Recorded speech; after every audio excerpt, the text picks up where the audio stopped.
जेसू जवानों को पूर्ण ओआरओपी और एमएसपी दिलाने वाले आज चुप क्यों हैं? वन रैंक वन पेंशन में ऑफिसर्स को ज़्यादा फायदा मिला और जो हमारे जवान हैं उनको कम फायदा मिला। क्या 23,000 crore one rank one pension के लिए निर्धारित है। आज 1,00,000 करोड़ रुपए मिल चुके हैं। देश को झूठ बोलना बंद करें, देश की सेनाओं के साथ झूठ बोलना बंद करें। आप जुमलों की सरकार चलाते हैं, मेरे सैनिकों से झूठ बोलना बंद करो।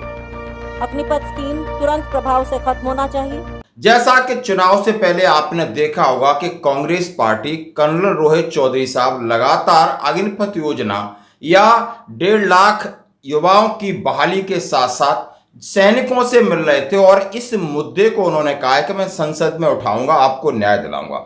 जैसे लास्ट के दिन हिमाचल प्रदेश में प्रेस को संबोधन किया। पूर्व सैनिक विभाग एआईसीसी द्वारा कल धर्मशाला में अग्निवीर योजना व पूर्व सैनिकों के मुद्दों पर प्रेस कॉन्फ्रेंस लाई गई। मोदी सरकार ने युवाओं व पूर्व सैनिकों दोनों को छला है। सेना में नियमित भर्ती, न पूर्ण ओआरओपी, न समान एमएसपी, न ओल्ड डिसेबिलिटी पेंशन। दोस्तों, इस प्रकार की लगातार चुनाव से पहले बात हो रही थी। ये आखिरी ट्वीट था जो पंजाब और हिमाचल में था। इन्होंने प्रेस कॉन्फ्रेंस में कहा। मैं आज इनसे पूछता हूं, आखिर आज आपके पास अग्निवीर ही मुद्दा क्यों?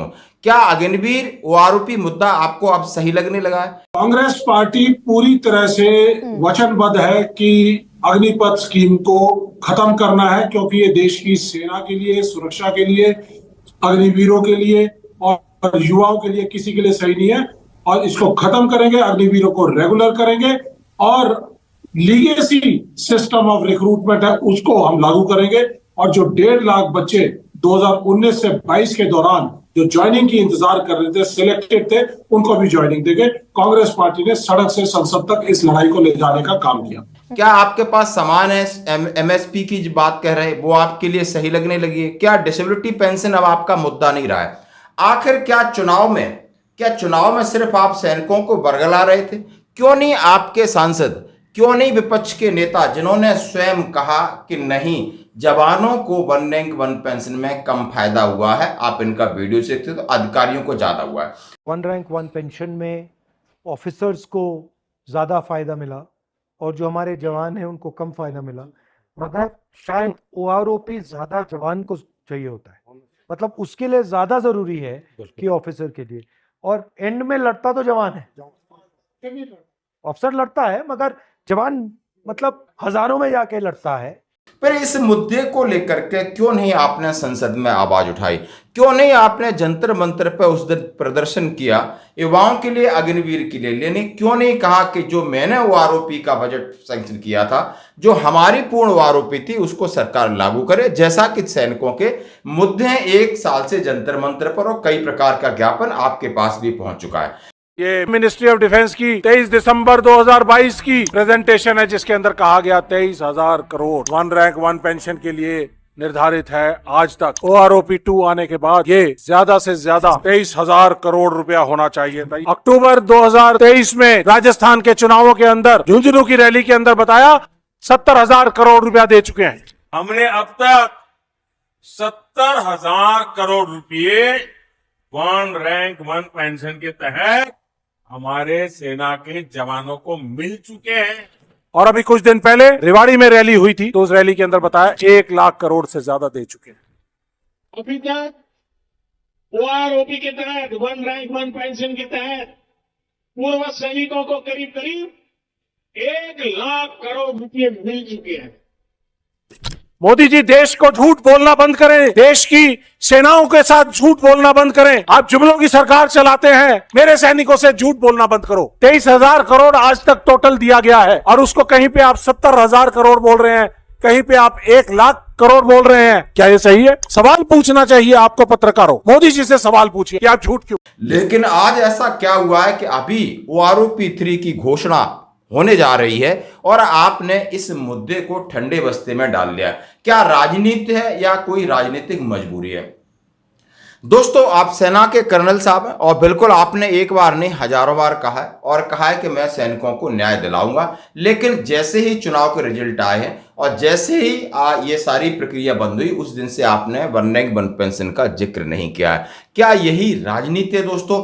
अब इनके आप एक एक करके वीडियो देखिए। इन्होंने माननीय प्रधानमंत्री जी के ऊपर कटाक्ष किया कि आपकी वन रैंक वन पेंशन का जो रेंज है वो लगातार बढ़ता गया है। आपने देखा होगा उन्होंने कहा है कि 22,000 करोड़, 65,000 करोड़, 70,000 करोड़, 75,000 करोड़, 80,000 करोड़, 90,000, 1,00,000 करोड़, इस बात की आप घेरते रहे लगातार। लेकिन आज आपने इसी को लेकर के वन रैंक वन पेंशन और इस तरह झूठ का जो आपने प्रचार किया था या माननीय प्रधानमंत्री जी ने बोला था, उसको लेकर संसद में क्यों बहस नहीं हुई? क्यों आप इस मुद्दे को लेकर पीछे भाग रहे हो? क्या अब ये मुद्दा नहीं रहा? ये सवाल है, इसके ऊपर करिए कमेंट। धन्यवाद। 13 जो अग्निवीर जो डेथ हुई हैं उनके रीजंस भी बताए। अगर दिए जा रहा है तो उनको पूरा अमाउंट दिया जाए, पूरा सम्मान दिया जाए और उनको सम्मानजनक अंत्येष्टि जो कि एक शहीद की होनी चाहिए वो आपने 13 के 13 अग्निवीर को दी है या नहीं दी है? और अगर नहीं दी है तो क्यों नहीं दी है?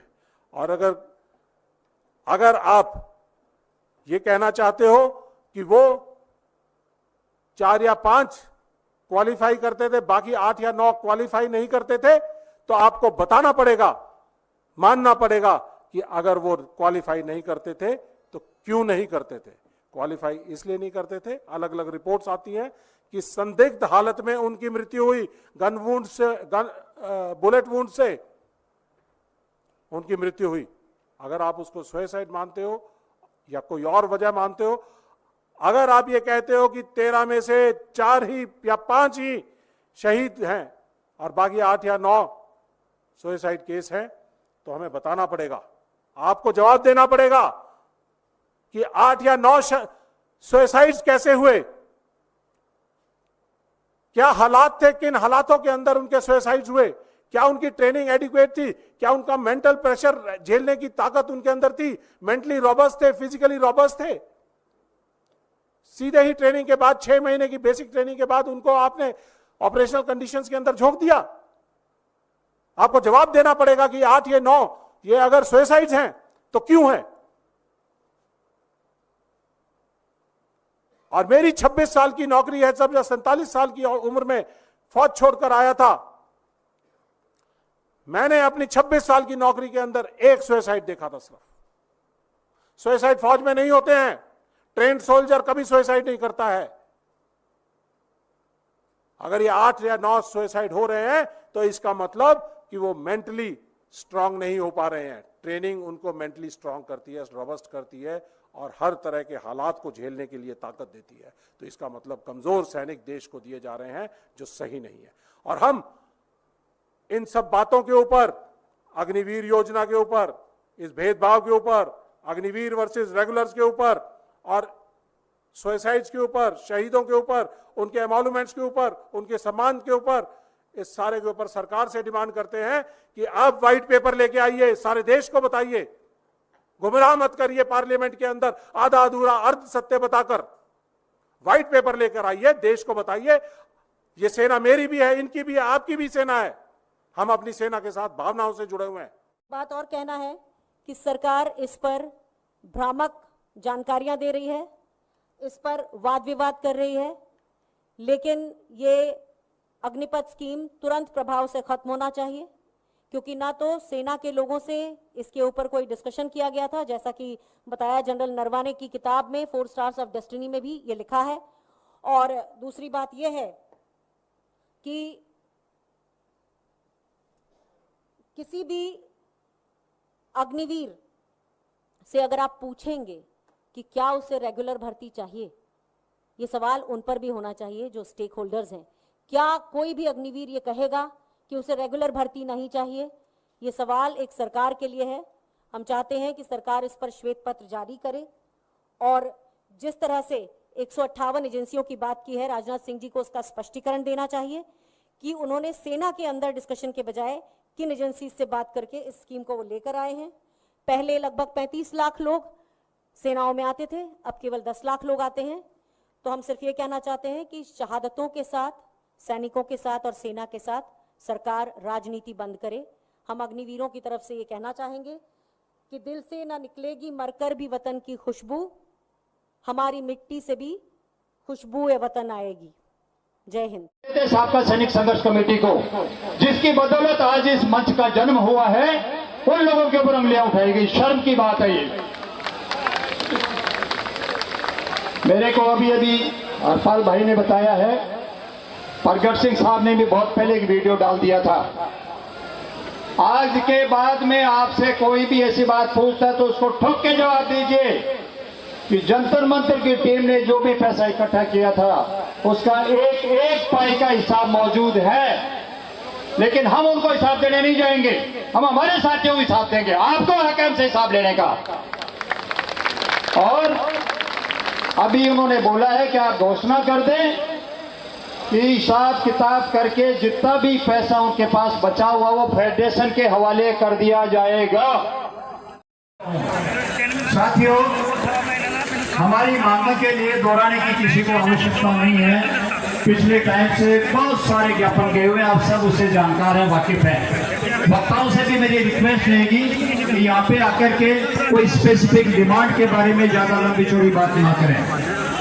आज का जो हमारा ये आयोजन है उसमें हमने जो सरकार को लिख के ये दिया था कि 23 जुलाई को हम एक बहुत बड़ा रैली करने जा रहे हैं जंतर मंतर पर, और जितना बड़ा हमने सोचा था उससे कई गुना बड़ा आकार आज यहाँ पे है।